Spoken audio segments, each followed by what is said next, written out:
รถเจไปสูงสางกลางดงก็บ้าให้น้องพี่น้องเนาะกันปาเจกี่ขั้นกลางบ้านกะว่าดงตะแล้วพี่น้องดีกว่าเอาเพื่อก็อยู่ในกว่าโคเนาะกับทักทายสบายดีสวัสดีพ่อแม่พี่น้องทางฝั่งไทยฝั่งลาวพี่น้องเอ้ยวันนี้ก็มาพบมาพอกับบ่อยาอีกคือเก่าพี่น้องเอ้ยอยู่ให้อยู่หน้าพี่น้องวันนี้นี่มาฮอดแล้วก็ตัดไม้ไว้ทุกคนเลยเอ็ดนะต่อออมเถียงนี่ต่อเอ็ดออมเป่าไทยน้อยเฮามันดื้อแห้งนะจะไปดีใช่ไหมครับตอนนี้ก็สาวรัตนาเพิ่นแกะมาทุรินอย่าเอามาทุรินไปปลูกทักทายสบายดีทุกคนนี่คือแกะมาทดินพี่น้องเว้ยอย่าไปปลูกอยู่พวกบอลเมียนต้นเมียวนี่ว่าเราได้ปลูกหรือบ่นี่บ่ผู้ไทยกะมีนอนมันก็ดื้ออยู่นะมันก็วิวชื่อพี่น้องเลยตัดไม้เป็นท่อนกันทุกคนเอ็ดออมบ่ผู้ไทยน้อยก่อนมันบ่อยู่มันบ่เช่าเลยนะจะกินข้าวกันเยอะทุกคนก็เลยหาไม้มาตัดเฮ็ดโหว่าฉันช้าเฮ็ดลูติ่ง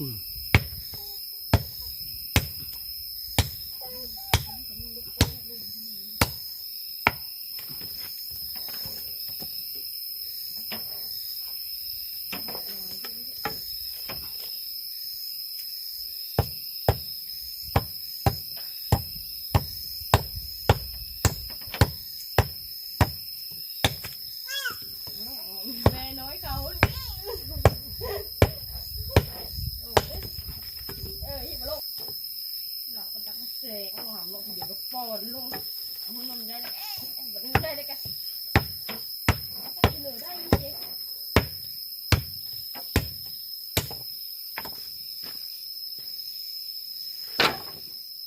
ตัดถอนแล้วทุกคน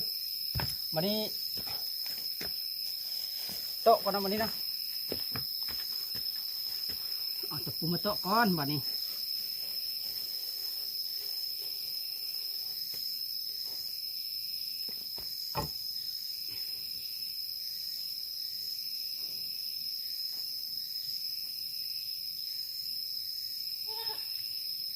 แปะใช่แบบนี้ใช่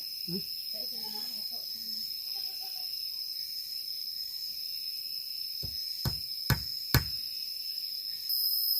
ลุกะลุดื้อทุกคนเอ้ยมาอยู่บ่เช่า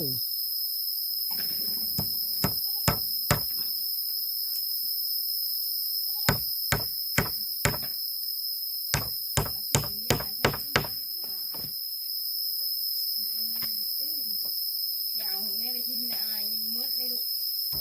แม่มาคู่ให้เราไปกินปีหน้านี่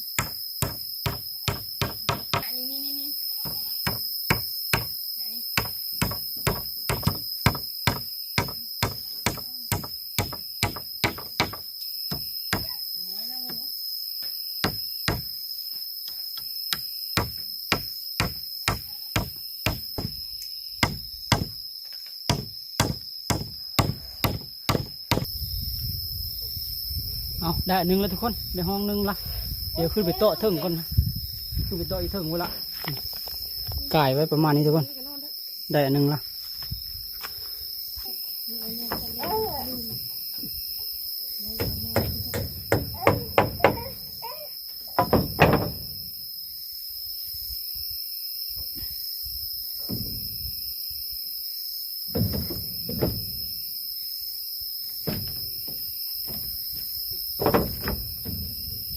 ลงพุ่นอยู่ไปลงช่างไฟนะลงล้างโต๊ะฟองอยู่นะ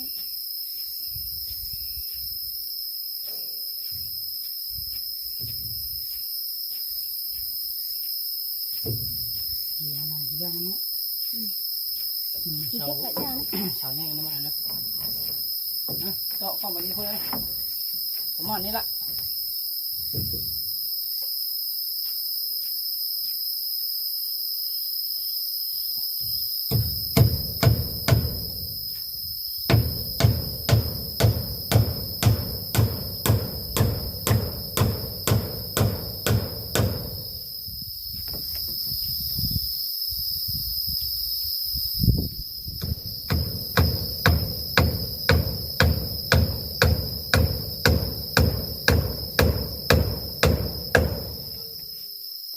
ไป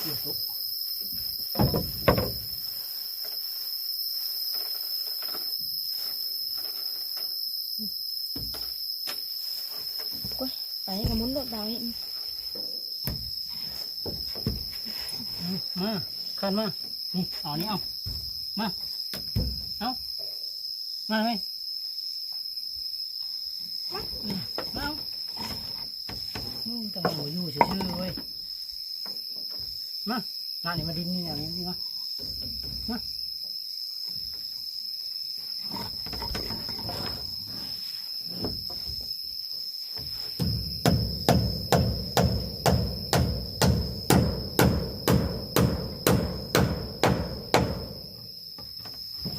เบิ่งขออันนั้นก็ขอไปก่อน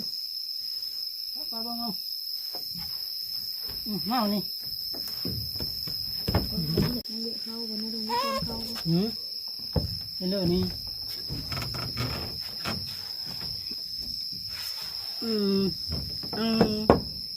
เฮ็ดก็ยังทันแล้วใช่ทุกคนได้แต่ด้านนี้กับด้านนี้นะยังไปทางหน้าผู้ญาติคนตีแล้วจะได้คนตีแล้วพี่น้อยแล้วบาดนี้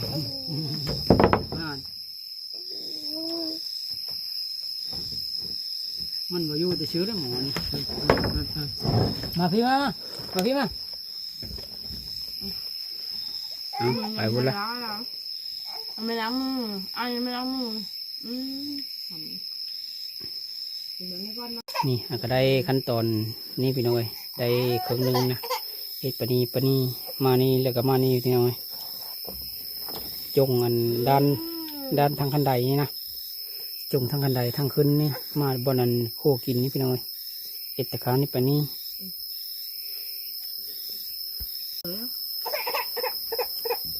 โอ้ยแอบแล้วบัดนี้ยีนอนแล้วนะยีนอนบ่ให้ ไม่นอนก็ไม่ ยี น น อ อน นบ่ล่ะ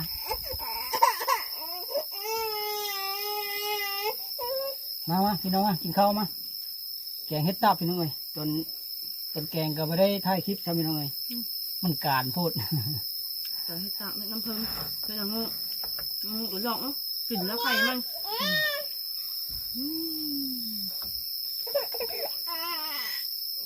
อะไรเลยหอมเลย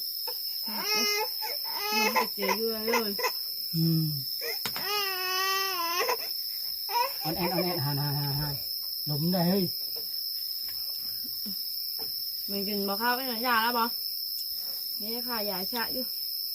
ถ้าเป็นเรื่องmìnhกินข้าวmìnhกินน้ำvậy đó đây thử rồi nè ngon cái mình ngon đi chăm kèm hết nó chín cái nè อยู่นอนแล้วบอกได้ไหมหอนหมดเนาะ hả cả hơi rồi mình thử lắm เนี่ยอย่ารับอย่านอน mình ngon mà แกงเฮ็ด2-3 ดอกอ่ะทุกคนนี่2-3 ดอกตอนนี้ก็เบาได้น้อยเขาก็นอนแล้วนี่รับแล้วพี่น้อยแม่เบาได้น้อยก็ไปเบิ่งควายแดดนั้นพูดแดดกาพูดน้ำมันนี้นะควายนี่ต้องได้ไปจอบดุได้ไปเบิ่งดุนะแต่ยามันห้องกับแดดนี่มันนะมันมีทนแดดมีคือโง่ได้กับมันห้องกับแดดนี่เฉอะไปนี่โอกาสเชียงได้ควายนะมันคือโง่ไหม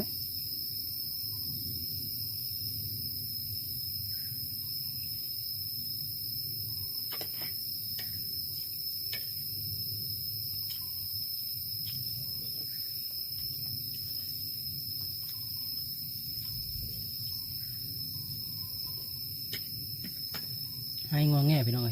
อย่ารับกินข้าวยาแล้วกะเลาะมาเบิ่งงูแต่วันนี้มาจอบเบิ่งงูทุกคนงูกับผู้ตำดงตำเล่าให้ละงูก็ได้มาย้ายผู้ถ้าว่ามีผู้นี่มันไปนะทุกคนนะ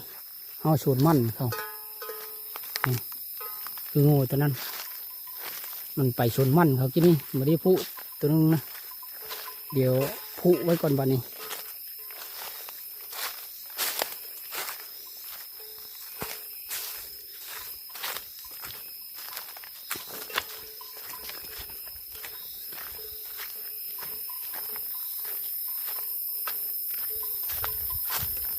นี่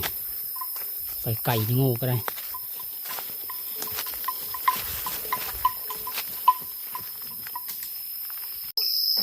ตัวนี้ก็แล้วทุกคนนี่สาวรัตนาเป็นไปย้ายเบทุกคนย้ายเบย้ายควายเบก็ได้ผู้เอาเลี้ยงเบกะแต่เก้าเลี้ยงเบแต่เก้าอันมีแต่ปล่อยแต่ก็มาเลี้ยงมาไล่เขาเคาะแต่ว่าเบเดี๋ยวนี้นะได้ผู้ออกทุกคนนี่ก็มีผู้นะเบนี่นะมันเฮาชวนเขาชวนมันต้นพี่น้อยเอาแล้วบัดนี้มีแต่หนังมันนั่งลิ้นผู้เดียวมันพี่น้อยเอาแค่น้อยก็ได้นี่ก็นั่งลิ้นผู้เดียวมัน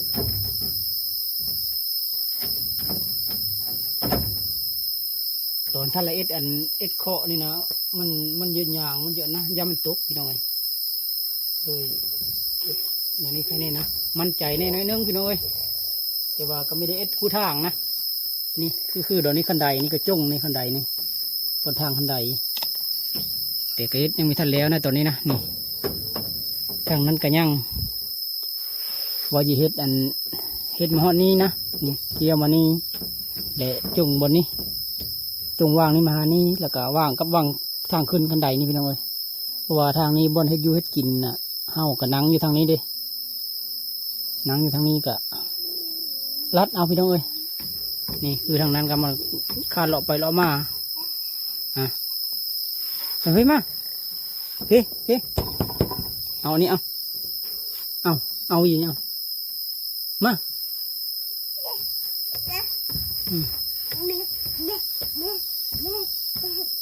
จับมา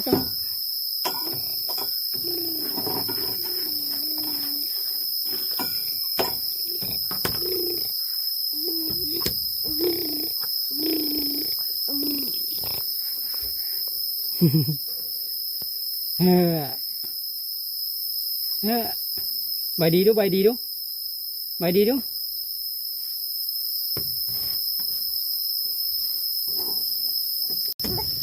มาเอานี่เอานี่ดีน้ำเอาจอกพี่เอาจอกพี่เฮ้ยไอ้เอานี่ไปเลยนี่เอาแล้วไหมไปเชิญนะ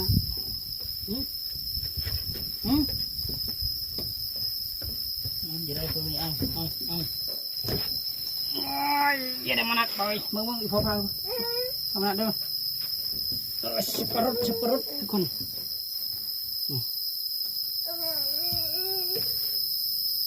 ทุกคนมากินมานัดน้ำเดียวพี่น้องเลยพาแล้วมานัดอาหารบ่าวไทยน้อยตัวนี้อยู่มันบ่อยู่มันบ่มาอยู่บ่เช่าเฮ้ยพามานัดก็เด้อเบิ่งเอาบ่เบิ่งช่วยดิเลาะก่อนสับปะรดมะนัดพี่น้องเอ้ยภาษาบ้านคอยเอิ้นมะนัดอันนี้นะนี่ชุกแดงแต่ว่ามะรุ่นนี้มีค่อยแซ่บไปเลยรุ่นนี้พี่น้องเอ้ย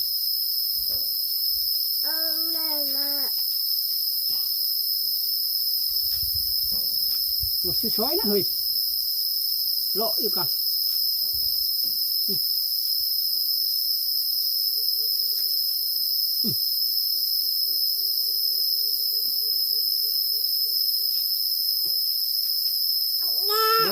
เบิ่งเอานี่เอาบ่นี่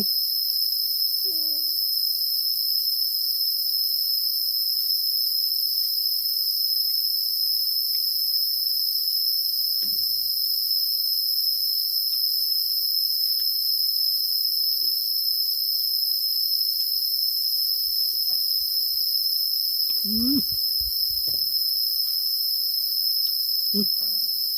บิ่งเอาไหมเอาไหมบ่ได้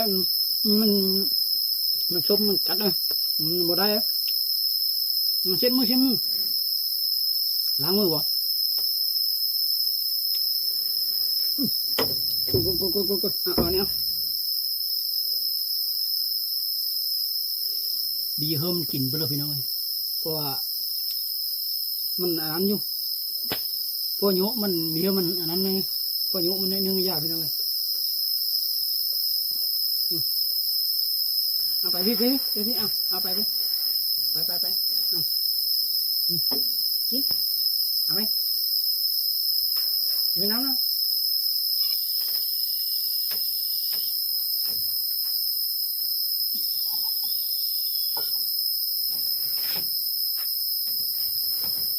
เบาไปไทยน้อยกันนอนนี่ได้พี่น้องเปิดวิทยุพังก่อน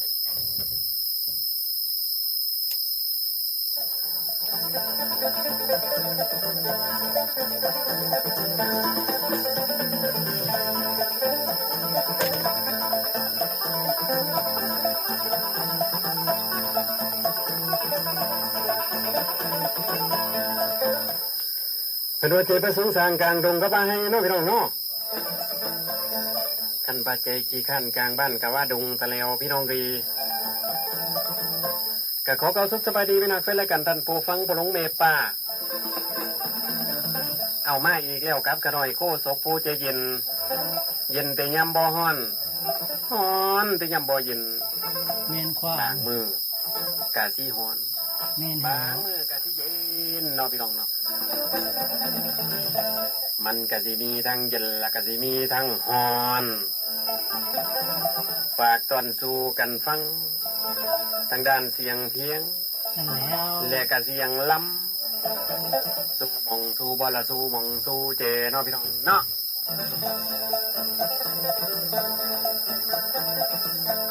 รอความเพียรชกจะเย็นพี่น้อง อ้าวพ่อๆกันมานี่เป็นมือวันหยังไรพี่น้องบอกมือบอกงามกันสักวันมานี่เป็นมือวันจันทร์เบิดมือได้พี่น้องเด้อวันจันทร์มาในวันที่22 เดือนมิถุนายนวันเดือน6สากลปีคศ2026เดือนละ5มานี่ขึ้น8ค่ำเดือน81ปีพศ2569แน่วันเดือนปีบุยุมงเกาหลีเนาะพี่น้องเนาะ เมนแล้ว หมุนเวียนเปลี่ยนไปเรื่อยๆบ่คล่องค่อยทาคือกับสายน้ำคือเพิ่นว่านั่นละสายน้ำคือกันมากะเล่งเพลงไปเรื่อยๆเนาะแต่สิ่งที่มีประโยชน์มานำกันนั่นก็คือกาแฟดีดกองสีฟ้ามีวงมนต์สีคำเนาะพี่น้องเนาะนั่นล่ะคือของแท้แน่นอนเด้อพี่น้องเด้อฝากเป็นข้อมูลก่อนซีนให้สักคนได้บ้านี้เด้อทางด้านเสียงเพลงและก็ทางด้านเสียงลำเนาะพี่น้องนะให้หมอลำพ่อได้ยกได้ย่อนพ่อได้ฮอนแอลขึ้นห้านขึ้นเวทีสากลเป็นเสียงลำต่างไหวเนาะพี่น้องเนาะ